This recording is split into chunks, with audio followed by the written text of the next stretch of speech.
AE delegates.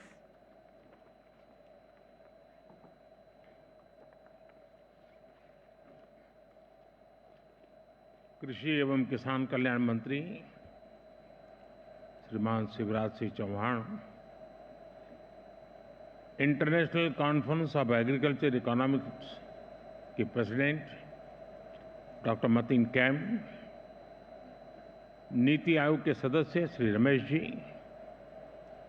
Bharat और अन्य देशों के एग्रीकल्चर साइंटिस्ट,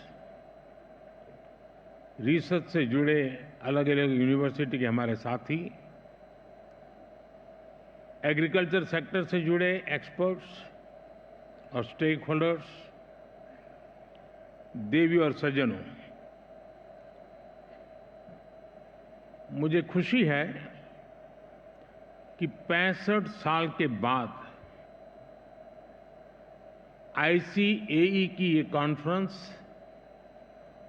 भारत में फिर हो रही है। आप दुनिया के अलग अलग देशों से भारत आए हैं। भारत के 120 मिलियन किसानों की तरफ से आपका स्वागत है।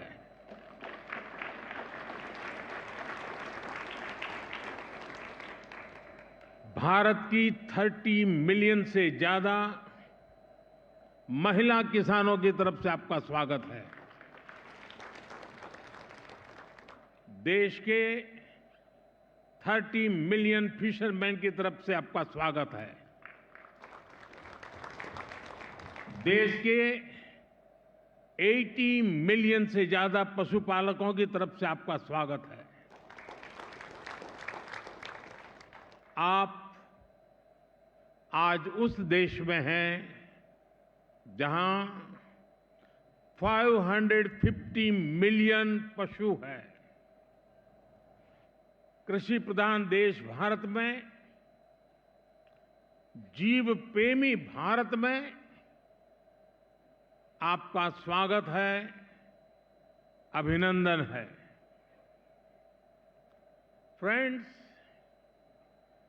भारत जितना प्राचीन है, उतनी ही प्राचीन एग्रीकल्चर और फूड को लेकर हमारी मान्यताएं हैं, हमारे अनुभव हैं। और भारतीय कृषि परंपरा में साइंस को, लॉजिक को प्राथमिकता दी गई है। आज फूड और न्यूट्रिशन को लेकर इतनी चिंता दुनिया में हो रही है, लेकिन हजारों साल पहले हमारे ग्रंथों में कहा गया है, अन्नम ही भूतानाम ज्येष्ठम तस्मात् सर्वौषधम उच्यते। अर्थात सभी पदार्थों में अन्न श्रेष्ठ है, इसलिए अन्न को सभी औषधियों का स्वरूप, उनका मूल कहा गया है। हमारे अन्न को औषधीय प्रभावों के साथ इस्तेमाल करने का पूरा आयुर्वेद विज्ञान है। ये पारंपरिक नॉलेज सिस्टम भारत के समाज जीवन का हिस्सा है। फ्रेंड्स, लाइफ और फूड को लेकर ये हजारों वर्ष पहले का भारतीय विजडम है। इसी विजडम के आधार पर भारत में एग्रीकल्चर का विकास हुआ है। भारत में करीब 2000 वर्ष पहले कृषि पराशर नाम से जो ग्रंथ लिखा गया था, वो पूरे मानव इतिहास की धरोहर है। ये वैज्ञानिक खेती का एक कॉम्प्रिहेंसिव डॉक्यूमेंट है, जिसका अब ट्रांसलेटेड वर्जन भी मौजूद है। इस ग्रंथ में कृषि पर ग्रह नक्षत्रों का प्रभाव, बादलों के प्रकार, रेनफॉल को नापने का तरीका और फोरकास्ट, रेन वाटर हार्वेस्टिंग, जैविक खाद, पशुओं की देखभाल, बीज की सुरक्षा कैसे की जाए, स्टोरेज कैसे की जाए, ऐसे अनेक विषयों पर इस ग्रंथ में विस्तार से बताया गया है। इसी विरासत को आगे बढ़ाते हुए भारत में एग्रीकल्चर से जुड़ी एजुकेशन और रिसर्च का एक मजबूत इकोसिस्टम बना हुआ है। Indian council of agriculture research के ही 100 से ज्यादा रिसर्च संस्थान है। भारत में एग्रीकल्चर और उससे संबंधित विषयों की पढ़ाई के लिए 500 से ज्यादा कॉलेज है। भारत में 700 से ज्यादा कृषि विज्ञान केंद्र है, जो किसानों तक नई टेक्नोलॉजी पहुंचाने में मदद करते हैं। साथियों, भारतीय कृषि की एक और विशेषता है। भारत में हम आज भी 6 सीजन्स को ध्यान में रखते हुए सब कुछ प्लान करते हैं। हमारे यहां 15 एग्रो क्लाइमेटिक जोन्स की अपनी खासियत है। भारत में अगर आप कुछ 100 किलोमीटर ट्रेवल करें तो खेती बदल जाती है। मैदानों की खेती अलग है, हिमालय की खेती अलग है, डेजर्ट, ड्राई डेजर्ट की खेती अलग है, जहां पानी कम होता है वहां की खेती अलग है, और कोस्टल बेल्ट की खेती अलग है। ये जो डायवर्सिटी है, यही ग्लोबल फूड की सिक्योरिटी के लिए भारत को उम्मीद की किरण बनाती है। फ्रेंड्स, पिछली बार जब ICAE की कॉन्फ्रेंस यहां हुई थी, तो भारत को उस समय नई नई आजादी मिली थी। वो भारत की फूड सिक्योरिटी को लेकर, भारत की एग्रीकल्चर को लेकर एक चैलेंजिंग टाइम था। आज भारत एक फूड सरप्लस देश है। आज भारत दूध, दाल और मसालों का सबसे बड़ा प्रोड्यूसर है। Bharat food grain, fruits, vegetable, cotton, sugar, T, framed fish, इनका दूसरा सबसे बड़ा प्रोड्यूसर है। एक वो समय था जब भारत की फूड सिक्योरिटी दुनिया की चिंता का विषय था। एक आज का समय है जब Bharat global food security, global nutrition security, इसके सॉल्यूशन देने में जुटा है।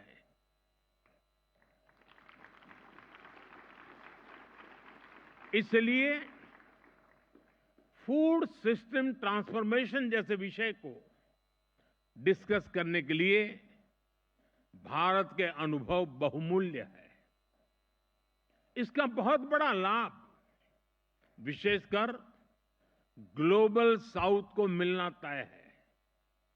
साथियों, विश्व बंधु के तौर पर भारत मानवता के कल्याण को सर्वोपरि रखता है।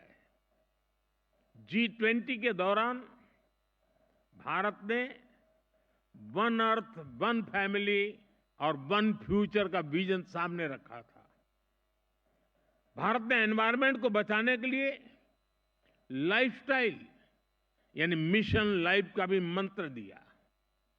भारत ने one earth one health initiative भी शुरू किया। हम ह्यूमन, एनिमल्स और प्लांट्स की हेल्थ को अलग अलग नहीं देख सकते। सस्टेनेबल एग्रीकल्चर और फूड सिस्टम्स के सामने आज जो भी चैलेंजेस है, इनको वन अर्थ, वन फैमिली और वन फ्यूचर की होलिस्टिक अप्रोच के साथ ही निपटा जा सकता है। साथियों, एग्रीकल्चर हमारी इकोनॉमिक पॉलिसी के सेंटर पे है। हमारे यहां करीब 90% परिवार ऐसे हैं जिनके पास बहुत कम जमीन है। ये छोटे किसान ही भारत की फूड सिक्योरिटी की सबसे बड़ी ताकत है। यही स्थिति एशिया के कई विकासशील देशों में है। इसलिए भारत का मॉडल कई देशों के काम आ सकता है। जैसे एक उदाहरण के लिए सस्टेनेबल फार्मिंग का। भारत में हम बड़े पैमाने पर केमिकल फ्री नेचुरल फार्मिंग को प्रमोट कर रहे हैं। इसके काफी अच्छे रिजल्ट देखने को मिले हैं। इस साल के बजट में भी बहुत बड़ा फोकस सस्टेनेबल फार्मिंग और क्लाइमेट रेजिलिएंट फार्मिंग पर है। हम अपने किसानों को सपोर्ट करने के लिए एक पूरा इकोसिस्टम डेवलप कर रहे हैं। भारत का बहुत जोर क्लाइमेट रेजिलिएंट क्रॉप से जुड़ी रिसर्च एंड डेवलपमेंट पर है। बीते 10 सालों में हमने करीब 1900 नई क्लाइमेट रेजिलिएंट वैरायटी अपने किसानों को दी है। इसका लाभ भारत के किसानों को भी मिल रहा है। हमारे यहां राइस की कुछ वैरायटीज ऐसी भी है जिनको ट्रेडिशनल वैरायटीज के मुकाबले 25% कम पानी चाहिए। हाल के वर्षों में हमारे यहां ब्लैक राइस सुपर फूड के रूप में उभरा है। हमारे यहां मणिपुर, असम और मेघालय की ब्लैक राइस को इसकी मेडिसिनल वैल्यू के कारण पसंद किया जा रहा है। भारत से जुड़े अनुभव विश्व समुदाय के साथ शेयर करने के लिए उतना ही उत्सुक है। फ्रेंड्स, आज के समय में पानी की कमी और क्लाइमेट चेंज के साथ ही न्यूट्रिशन भी एक बड़ा चैलेंज है। इसका सॉल्यूशन भी भारत के पास है। भारत मिलेट्स का दुनिया का सबसे बड़ा प्रोड्यूसर है, जिन्हें दुनिया सुपर फूड कहती है, और उसे हमने श्री अन्न की पहचान दी है। ये मिनिमम वाटर मैक्सिमम प्रोडक्शन के सिद्धांत पर चलते हैं। भारत के अलग अलग super foods global nutrition problem को एड्रेस करने में बड़ी भूमिका निभा सकते हैं। भारत अपने सुपर फूड की इस बास्केट को दुनिया के साथ साझा करना चाहता है। साथ ही भारत की पहल पर पिछले साल पूरे विश्व ने इंटरनेशनल मिलेट ईयर मनाया है। फ्रेंड्स, बीते एक दशक में हमने फार्मिंग को आधुनिक टेक्नोलॉजी से जोड़ने के लिए अनेक प्रयास किए हैं। आज एक किसान सॉइल हेल्थ कार्ड्स की मदद से ये जान सकता है कि उसे क्या उगाना है। वो सोलर पावर की मदद से पंप चलाता है और वेस्टलैंड में सोलर फार्मिंग से भी कमाता है। वो ई-नैम यानी भारत के डिजिटल एग्रीकल्चर मार्केट के द्वारा अपनी पैदावार को बेच सकता है। वो किसान क्रेडिट कार्ड का उपयोग करता है। वो प्रधानमंत्री फसल बीमा योजना के माध्यम से अपनी फसलों की सुरक्षा सुनिश्चित करता है। किसानों से लेकर एग्री टेक स्टार्टअप्स तक, नेचुरल फार्मिंग से लेकर के फार्म स्टे और फार्म टू टेबल की व्यवस्था तक भारत में कृषि और उससे जुड़े सेक्टर्स लगातार फॉर्मलाइज हो रहे हैं। पिछले 10 वर्षों में ही 90 लाख हेक्टेयर खेती को हमने माइक्रो इरिगेशन से जोड़ा है। हमारे इथेनॉल ब्लेंडिंग प्रोग्राम से भी खेती और एनवायरनमेंट दोनों को लाभ हो रहा है। हम पेट्रोल में 20% इथेनॉल ब्लेंडिंग के टारगेट की तरफ तेजी से आगे बढ़ रहे हैं। साथियों, भारत में हम एग्रीकल्चर सेक्टर में डिजिटल टेक्नोलॉजी का भरपूर इस्तेमाल कर रहे हैं।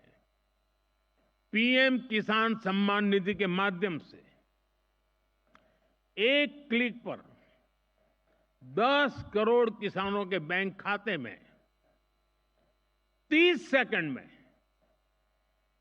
पैसे ट्रांसफर हो जाते हैं। हम डिजिटल क्रॉप सर्वे के लिए डिजिटल पब्लिक इंफ्रास्ट्रक्चर बना रहे हैं। हमारे किसानों को रियल टाइम इंफॉर्मेशन मिलेगी और वो डेटा ड्रिवन डिसीजन ले सकेंगे। हमारी इस पहल से करोड़ों किसानों को फायदा होगा, उनकी आर्थिक स्थिति और बेहतर होगी। सरकार लैंड के डिजिटलाइजेशन का भी बहुत बड़ा अभियान चला रही है। किसानों को उनकी लैंड का एक डिजिटल आइडेंटिफिकेशन नंबर भी दिया जाएगा। ड्रोन का उपयोग भी खेती में बहुत तेजी से प्रमोट हम कर रहे हैं। ड्रोन से होने वाली खेती की कमान महिलाओं को, हमारी ड्रोन दीदियों को दी जा रही है। ये जो भी कदम है, इनसे भारत के किसानों का तो फायदा हो गया ही, इससे ग्लोबल फूड सिक्योरिटी को भी ताकत मिलेगी। फ्रेंड्स, आने वाले 5 दिनों में आप सभी यहां खुलकर चर्चा करने वाले हैं। यहां मैं बड़ी संख्या में महिलाओं की भागीदारी, युवाओं की भागीदारी देखकर अधिक प्रसन्न हो रहा हूं। आपके आइडियाज पर सबकी नजर रहेगी। मैं आशा करता हूं कि इस कॉन्फ्रेंस से हम दुनिया को सस्टेनेबल एग्री फूड सिस्टम से जोड़ने के रास्ते खोज सकेंगे। हम एक दूसरे से सीखेंगे भी और एक दूसरे को सिखाएंगे भी। साथियों, आप कृषि जगत से जुड़े हुए लोग हैं, तो एक और जानकारी आपके सामने रखना मुझे बड़ा मन करता है। मुझे पता नहीं है दुनिया में कहीं किसी किसान का स्टैच्यू हो। हमने दुनिया में सबसे ऊंचे स्टैच्यू के रूप में स्टैच्यू ऑफ लिबर्टी की चर्चा सुनी है, लेकिन मेरे सारे कृषि जगत के लोगों को जानकर के खुशी होगी कि भारत में आजादी के आंदोलन में जिस महापुरुषों ने किसान शक्ति को जागृत किया, किसानों को आजादी के आंदोलन का मुख्य धारा में जोड़ा, वे सरदार वल्लभ भाई पटेल की दुनिया की सबसे ऊंची प्रतिमा भारत में है। स्टैच्यू ऑफ लिबर्टी से डबल उसकी ऊंचाई है और एक किसान नेता की है। और दूसरी विशेषता है कि ये जो स्टैच्यू बनाया गया है, तो भारत के 6 लाख गांवों से हर गांव में किसानों को कहा गया कि आप खेत में जिस लोहे के औजार का उपयोग करते हैं, वैसा अपने खेत में उपयोग किए हुए औजार का टुकड़ा हमें दीजिए। 6 लाख गांवों से खेतों में उपयोग किया गया लोहे का औजार लाया गया, उसको मेल्ट किया गया और दुनिया के सबसे ऊंचे एक किसान नेता के स्टैच्यू के अंदर उस खेत में उपयोग किए औजार का मेल्ट करके लोहा उपयोग किया गया। मैं जरूर मानता हूं कि इस देश के किसान पुत्र को इतना बड़ा सम्मान जो मिला है, शायद विश्व में ऐसा कहीं नहीं हुआ होगा। मुझे पक्का विश्वास है आज यहां आप आए हैं तो जरूर स्टैच्यू ऑफ यूनिटी, विश्व का सबसे ऊंचा ये स्टैच्यू देखने के लिए आप आकर्षित होंगे।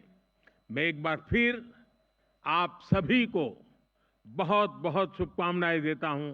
धन्यवाद।